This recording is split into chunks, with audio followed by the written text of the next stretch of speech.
You're listening to Exploring Boys Education, a monthly podcast produced by the International Boys Schools Coalition, in which we delve into contemporary topics impacting boys, their educators, and boys' schools. I'm your host, Bruce Collins.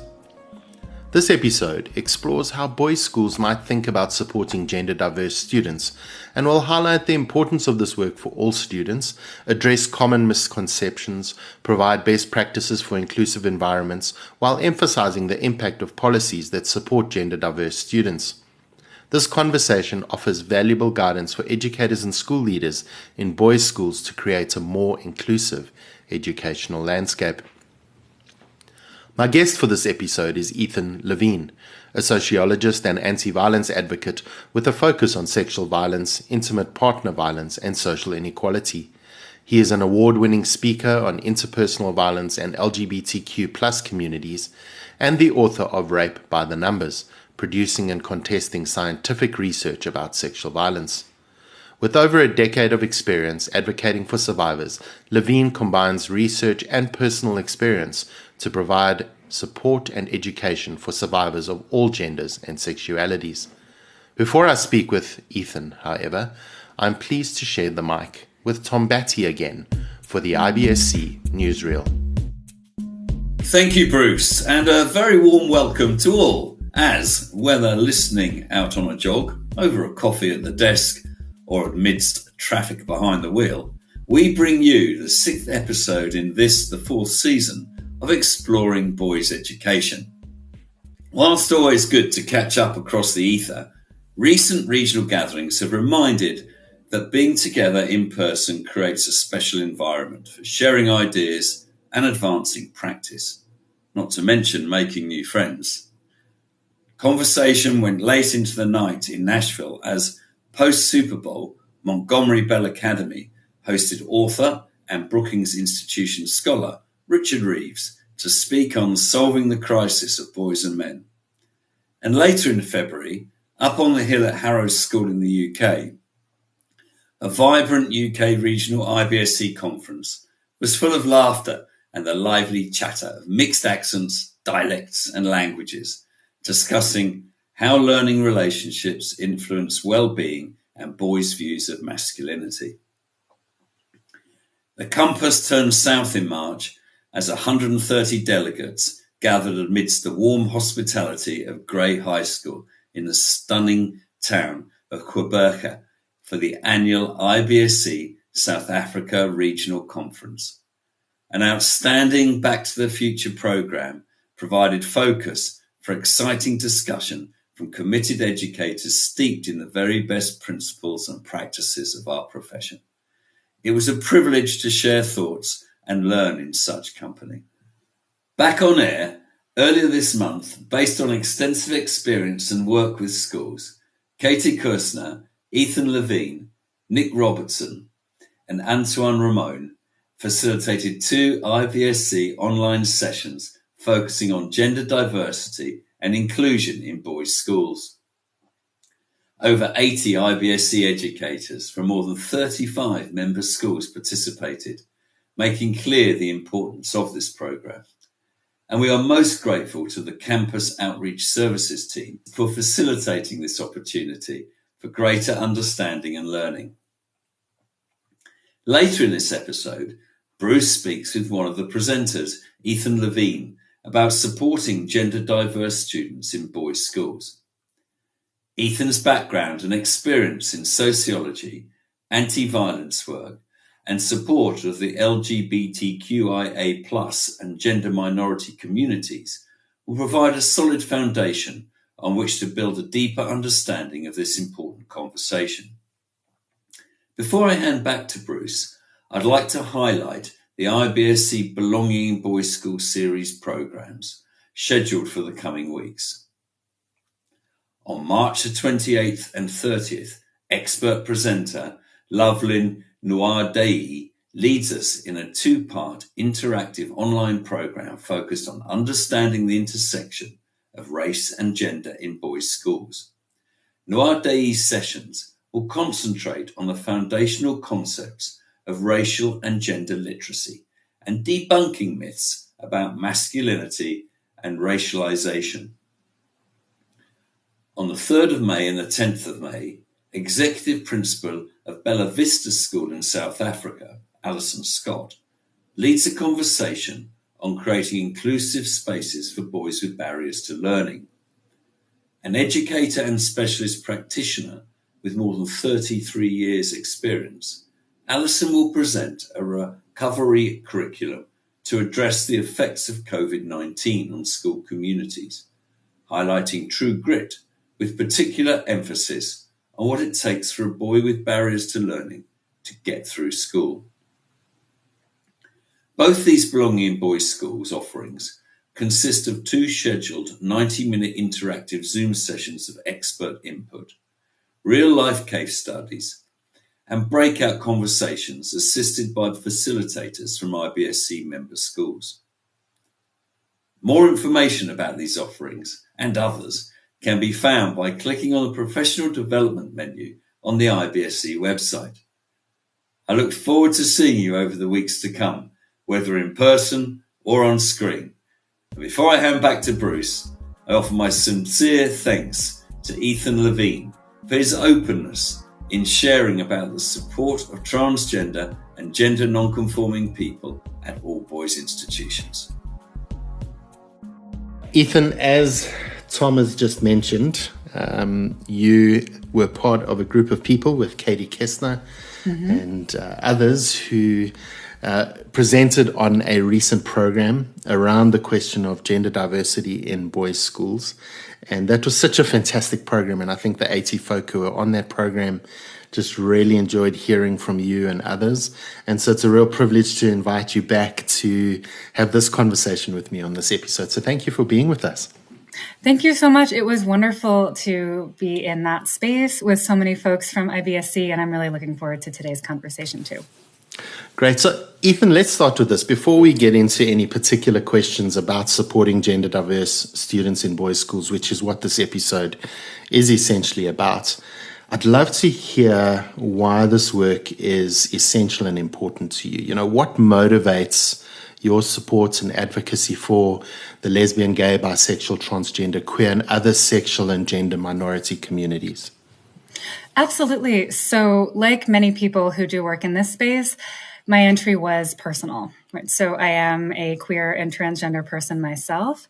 Part of why I was so excited to speak with the IBSC folks was that I grew up in a school system that was not necessarily safe or supportive. You know, I had a very small number of friends, I think no teachers to whom I was out when I was a child. I've had incredibly mixed experiences in my family and in my adult life. And so I should also share for some context. I started being open about being a queer person when I was about 15 in a small way. And I came to understand that I was trans and start living as Ethan when I was 19. And early on in that time, my experiences ran the gamut from overwhelming support and love and kindness to outright rejection and discrimination. And I'll just give you 2 quick examples that really launched me into this work. So the happy example, at the time, I had 2 side gigs. In addition to being a college student, I was working as an organic chemistry tutor through our library. And I also was a quasi-volunteer, quasi-staff person at a rape crisis center in the city where I lived. The tutoring center was amazing. When I came out to my supervisor, she immediately worked out a way to get me a new email address that used the name Ethan. Like there were no name change policies at this time. Yes. And, you know, I was a fairly popular organic chemistry tutor. Also, everyone goes for organic chemistry tutoring. It was a popular subject. And the tutoring center kind of navigated that for me. So people would request me under my old name, and staff at the tutoring center would say, you can work with the same person, but his name is now Ethan. His pronouns are he, him. If you're comfortable with that, I'm happy to assign you back to him. And just better than I could ever have hoped for. The Rape Crisis Center, when I disclosed that I was transgender, fired me for that reason. And so having those experiences in institutions and such mixed experiences before really alerted me to the fact that there were already good models for trans inclusion, but we also had just massive systemic discrimination. And that was my entryway into this work. We're, as I said before, we're grateful for this conversation. So I'm wondering this, as we think about this work, supporting trans and gender diverse students in boys' schools, why, in your mind, should this work be equally as vital for educators and school administrators as it is for someone like you and other advocates? Yes, I love this question. So this is an essential issue, and I think it's a kind of issue that administrators and educators at these schools are already thinking about, even if not always explicitly with a trans flavor. So students will thrive when they can show up as their authentic selves. Right? If students are able to attend your schools and be who they are, that will make them better able to connect with each other, better able to connect with employees. And also, there's plenty of evidence at this point that students who are able to feel comfortable and authentic will also just do better, right? They'll perform better in your courses. They'll be able to explore their own interests. Experiencing discrimination, feeling unsafe to be who you are, really affects social and educational outcomes. And I would say that the same thing is also true for staff at schools. So I had such a wonderful time in those 2 sessions with IBSC folks. Something I wish we had had a little bit more time to talk about, though, was the employee side of things, right? So that employees at boys' schools can be people of all genders, and you also want to make sure that your employees are safe and comfortable and able to be authentic for their own wellness. And I also, I don't know what your experience has been. In my experiences working with youth, I feel like they can sniff out inauthenticity at 10 miles. Absolutely.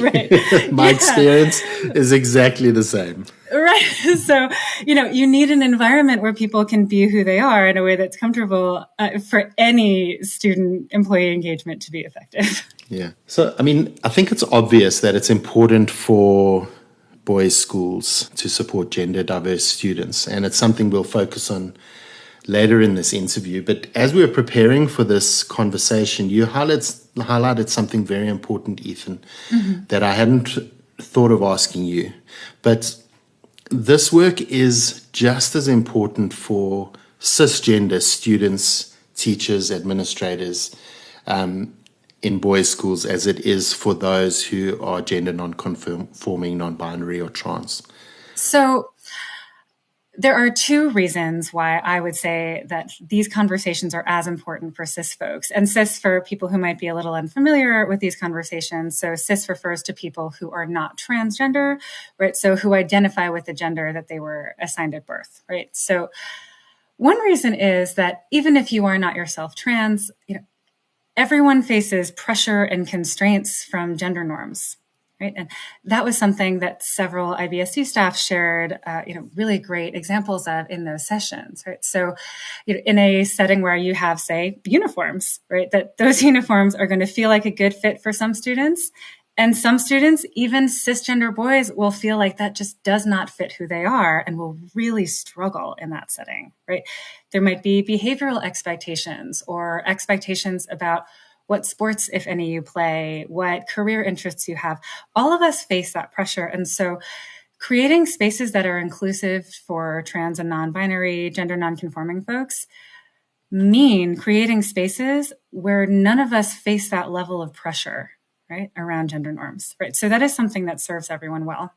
And the other thing is that all of your students, all of your employees are going to interact with people who are trans, non-binary, gender non-conforming, right? So you're preparing your students for larger human society, and that means they will encounter folks across the spectrum, and you want them to be able to interact in a way that is respectful and compassionate.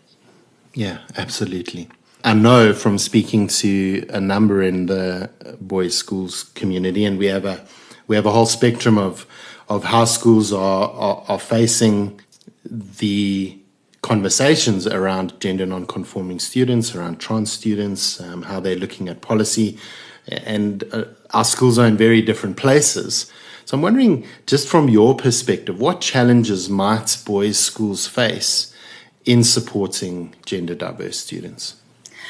So I appreciate you bringing up the fact that schools are in so many different places. I think that is, honestly, in some ways, it's an asset and also a huge challenge in this system, right? Because there being so many, such a range means that folks can learn from each other. Folks who are earlier in the process can learn from folks who are farther along. It also forces us to recognize that contexts are different, right? So you have some schools in the system that are Catholic schools and some that are not, right? That's a factor that came up a lot. I think the best way to describe this tension is actually something that one of the IBSC employees said in a breakout session that I attended. I'm not going to name anyone because I did not ask anyone's permission to quote them today, but I will. I'm hoping to reference a lot of the amazing insights that folks offered during those sessions. So, very first one, someone shared these two principles that guide a lot of their work at a boys' school, which is a commitment to the students and a commitment to being a boys' school.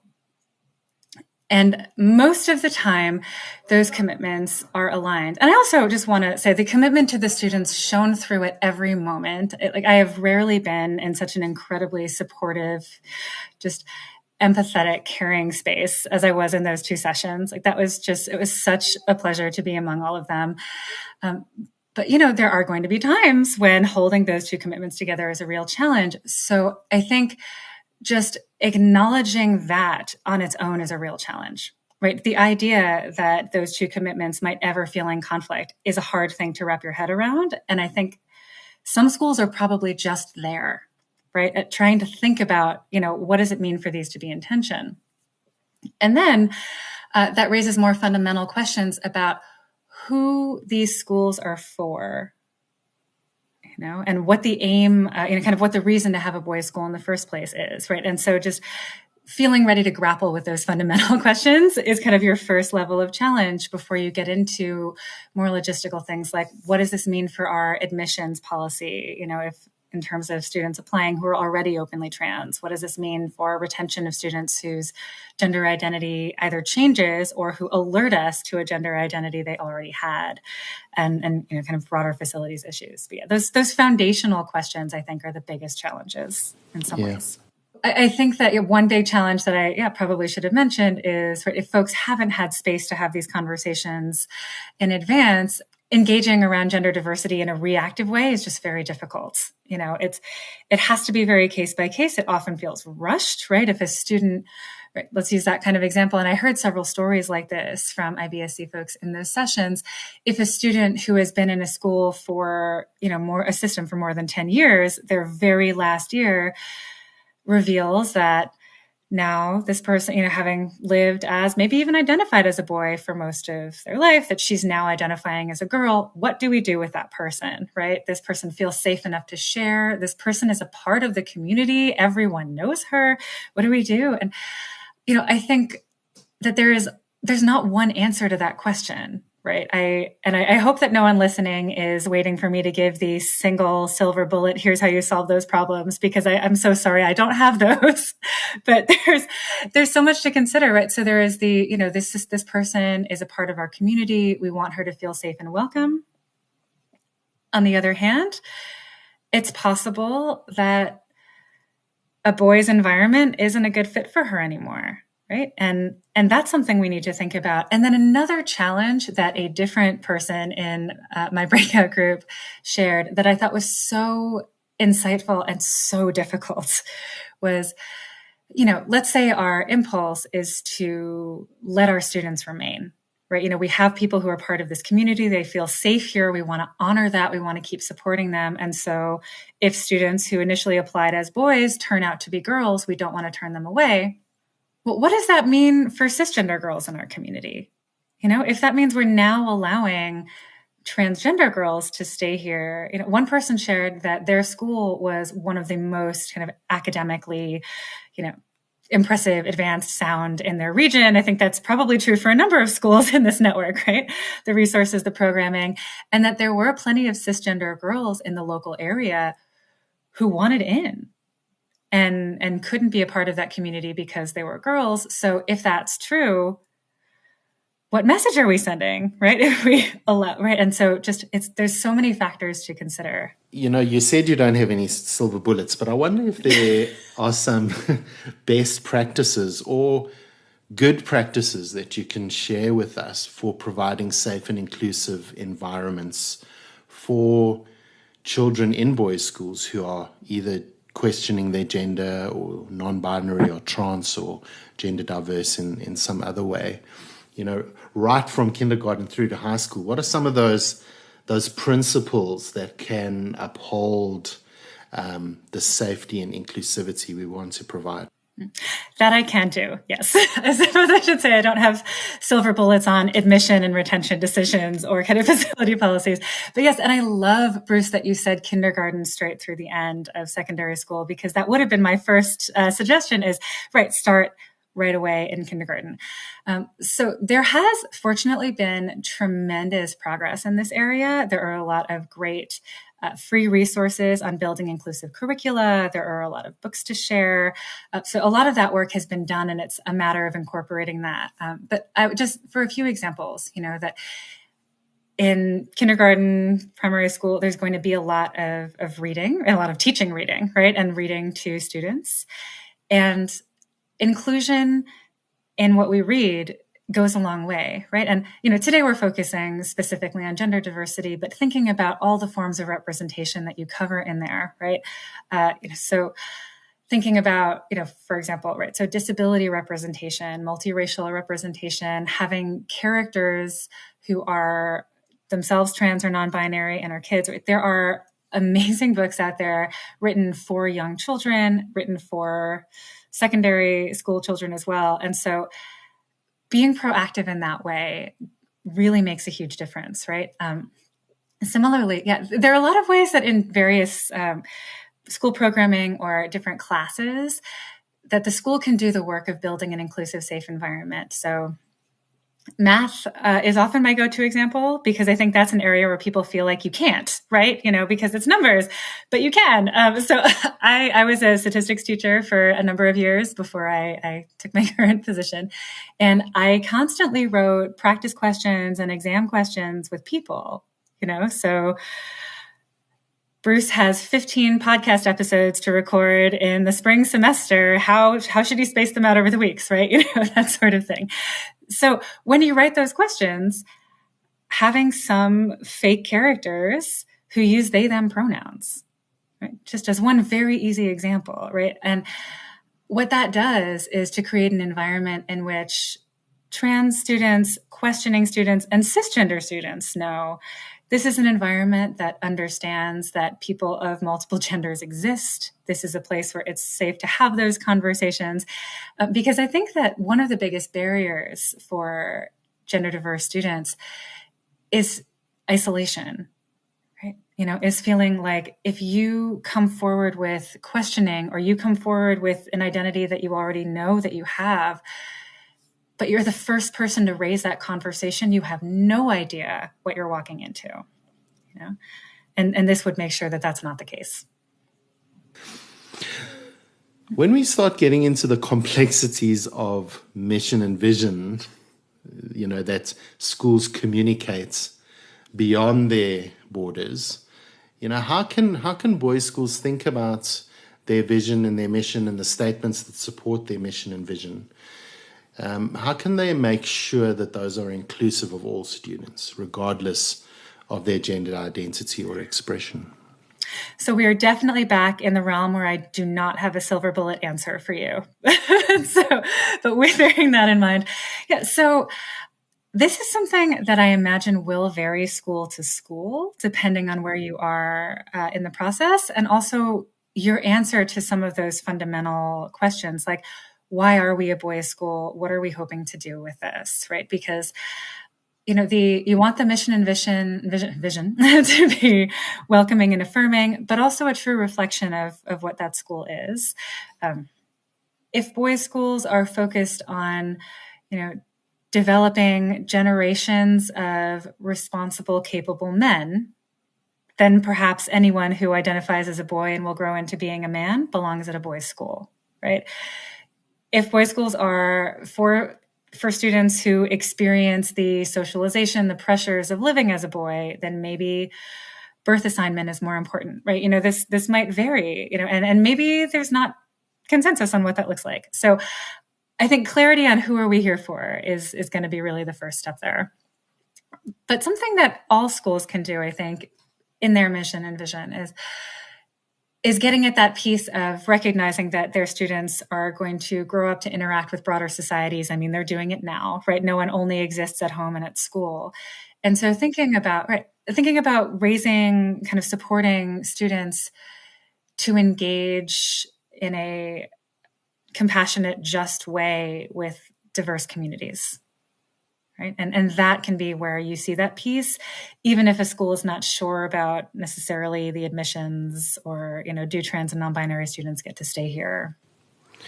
So I think leading on from that question, I've realized over time how important language is and how affirming language can be. And you mentioned some examples of this a little bit earlier in our conversation, but I think a lot of schools are thinking about this. How can they ensure that their use of language, including pronouns and gender terminology, supports gender inclusivity and cultural diversity in the classroom and beyond? Yes, great question. And that's a question that I think everyone, including people immersed in, trans rights and liberation, struggles with all the time. So for one, I just want to own, if you feel like you don't have all of that figured out yet, you're in outstanding company. But so what I would think about in terms of inclusive language, there are a few things. One is being really mindful of when we're using gender specific language and why. And there will be times when there is absolutely a reason to do that. One example that came up in the sessions that I co-facilitated was, referring to a group of students as gentlemen.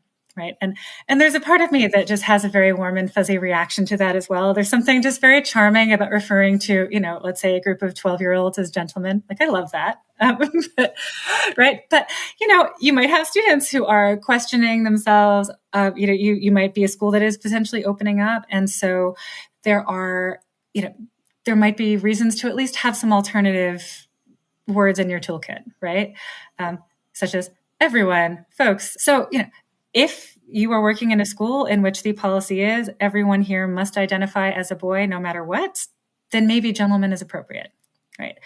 So similarly in student handbooks, in examples, in courses, language during assemblies and class activities, I would say, I don't think we need to avoid gender-specific language altogether, but when we're using it, we should know why, right?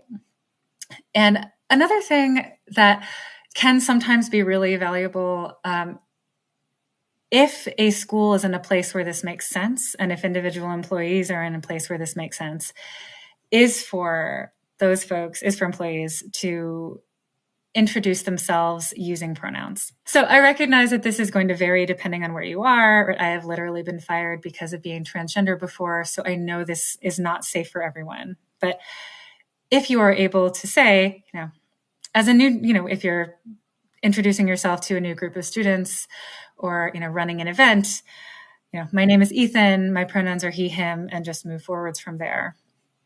That will model a behavior that helps create a safer world for people of all genders. Do you think that's an important thing for cisgender folk like me to be doing? Is there a power in the solidarity or being an ally? Yes, absolutely. I love when cisgender people do that. It helps to normalize the practice, for one thing, and definitely creates a safer environment for trans folks to do that. So if you have, and I think when this happens, it's usually well-meaning, but, I've been in some spaces in which folks will only share their pronouns if they know there's a visible trans person in the room. And what that means is that this then becomes a kind of special practice and an accommodation, for that one trans person. Yeah. Instead of something that happens naturally. Yes, exactly. Right. And it is also, the case that in all of our lives, students, employees, and people unconnected to IBSC, we are going to encounter people whose gendered pronouns might not be what we expect. And so I think it is also a good reminder, right, that, if I introduce myself with pronouns, or if you introduce yourself with pronouns might actually be a better example, Bruce, that also serves as a reminder to folks that I know Bruce's pronouns are he, him, because Bruce told me, not because of how Bruce looks or sounds. And that goes a huge way in making a safer world for trans and non-binary people. So coming back to the students, and I know I want to be mindful of the fact that we do have faculty in our schools who also are gender diverse, but for the specific focus of this episode, I want to come back to the students. And maybe you can speak from experience in this question, but what are some of the common misconceptions or stereotypes about gender diverse students that come up in school spaces, and how can administrators, teachers, leaders in boys' schools challenge these misconceptions and promote understanding and acceptance? Thank you for that question. And,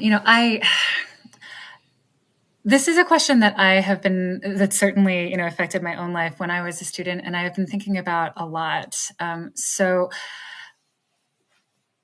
on one level, I think the stereotypes about transgender people overall are going to apply to students as well, right? So this is something that is going to depend on the cultural context that someone's in, both kind of the individual school, is this a faith-based or not faith-based school, the kind of, nation and where within a nation someone is.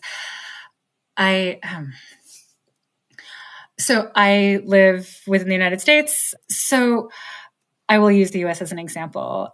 We are in a moment right now in which there is essentially a national campaign against our community, right? We are, for folks unfamiliar with this context, right? So we have seen more than 400 bills introduced in 2023 so far. We're speaking in mid-March, right?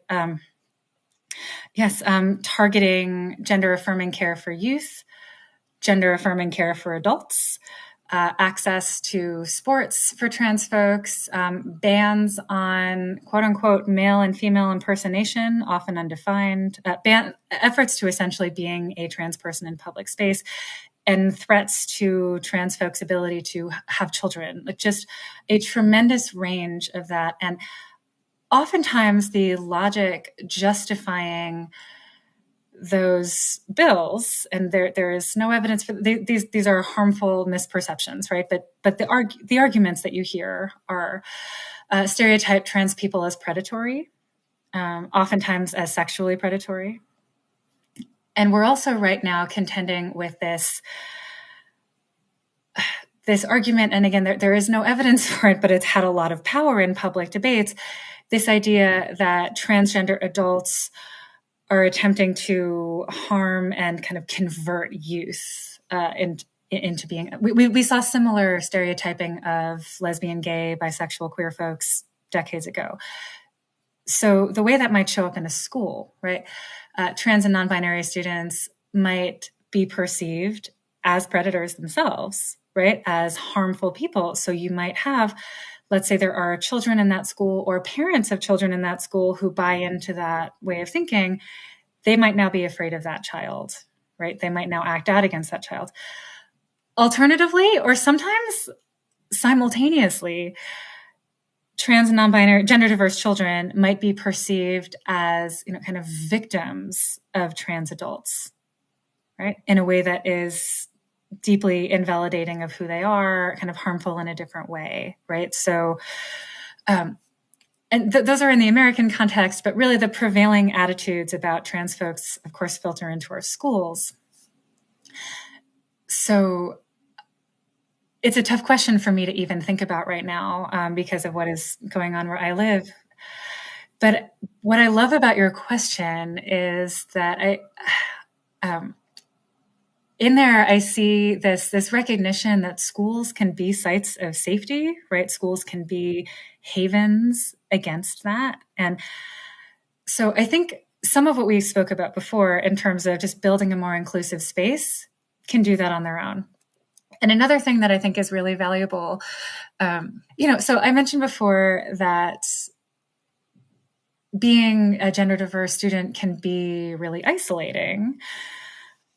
Part of that is this issue of raising the conversation first, but something that I've known a lot of youth and adults to struggle with, something I've personally struggled with, is if I'm experiencing harm and I have someone I could go to, can I trust that person to hear me, right? Can I trust that person to be on my team?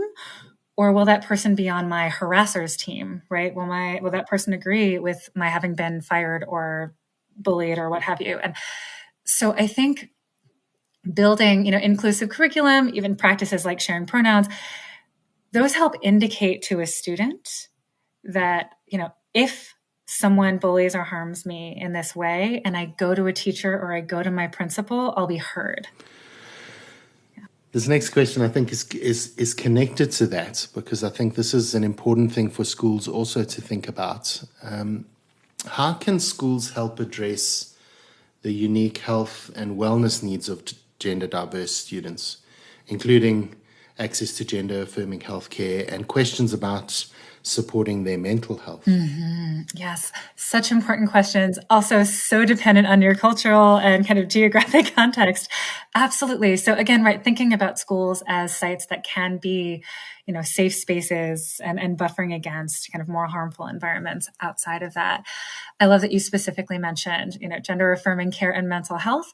So some of that will be, just constrained by the school's own resources and the school's geographic context, to be perhaps a bit lazy and use the United States again as an example. So if a school is in a state that has banned gender affirming care for minors, that's going to put you in a different circumstance than if you're in a school that allows access to gender affirming care for minors. But that actually gives us our first answer, which is learn the local context, right? That, wherever you are, and there are probably organizations, maybe journalists, who are already keeping track of this. Like, this is never something you'll have to do by yourself, but kind of figure out where to learn, what resources are available, kind of locally, nationally, internationally. Because if someone is supporting a student who is questioning their gender or who has already determined that they're trans or non-binary, we want to give that person accurate information, right? So I would be wary of saying, this is great, let's link you up with a gender affirming resource, and then find out that we can't do that where we are. So being, learning that up front. But you probably already have resources, right? For students who need to talk to someone, you probably have a sense of what you can and can't offer on site. And so making sure that competency around gender identity is part of that, right? So if you've got school social workers or guidance counselors, making sure that those folks either already feel comfortable and able to support gender identity questions, or have ways to learn that, right? And, I think that having access to, free resources that are not bound to a region. So GLSEN, GLSEN, is one great example for teachers and administrators to use. I think in our last session, one of my fellow trainers gave the Trevor Project as an example as well, which is an international program that provides online chat, phone chat, and voice counseling for free for folks 25 and under. Right? So having resources to refer out that don't rely on, local legislation is also really helpful. What strikes me about everything you shared, and I really appreciate the wisdom of understanding context, but I also think the other thing that came through from what you said is, if we're intentional about this work, yes, then we'll be able to offer the kind of support that students need, and that is contextually appropriate as well. I have loved this conversation with you, and I have one more question. All right, fantastic. I wish you could carry on speaking the whole day, but what might the impact be of boys' schools who do embrace policies and practices that support and affirm the lived experience of gender diverse students? I mean, huge is the short answer. I'm still so overwhelmed and grateful by all of my experiences with IBSC so far. So I think that, so for students who are gender diverse, right, who are questioning who they are, and for transgender boys, right, so that would be folks who are assigned female at birth and identify as boys. Recognition of who they are, the opportunity to show up in a space that feels like it should be for them in an authentic way. Like I as a stats person, I cannot quantify that for you. That's just such an incredible thing to be. And I think even for students who might start out as a boys' school and then share that they identify as girls and not necessarily remain in those spaces, or if they do, right, having room to really recognize your students as, full, authentic human beings who are figuring out who they are is incredible. I imagine that there will probably always be single gender spaces in most of our communities, right? And so finding, and so in some ways, boys' schools and girls' schools too can really model what it looks like to do that in a way that recognizes that binary categories like boy and girl just don't map onto the complexity of human beings. And so that's really huge. And then the other thing is that, again, we are all preparing youth, those of us who work with youth in any capacity, to exist in broader communities. And I'm just imagine the impact that your students will have, even your cisgender students will have, if they graduate ready to fully embrace the gender diversity of the worlds that they live in, right? And what kind of an impact they might have in building safer and inclusive spaces wherever they go. I just think that'll be huge. Well, I think that's a wonderful way to end on that note. Ethan, you are such an engaging and passionate person, and it's been wonderful to hear you share. And you've shared some personal things and some deep things, and you've shared great insights. And I want to thank you for that, for spending time with us and for giving us some insight into what this work might look like for schools who are thinking about and wrestling through how they move forward in this space. Yes, thank you so much for inviting me to speak with you today. And I do hope that this resonates with folks and is useful for them. As we conclude this episode, let's remember that fostering inclusivity and understanding in boys' schools is a collective effort. By embracing the diverse experiences of all students, we can create a more compassionate and supportive educational environment. Let us continue to challenge misconceptions, promote open dialogue, and work together to build a more inclusive future where every student has the opportunity to thrive, regardless of their gender identity or expression. Until our next episode, keep on championing boys' education.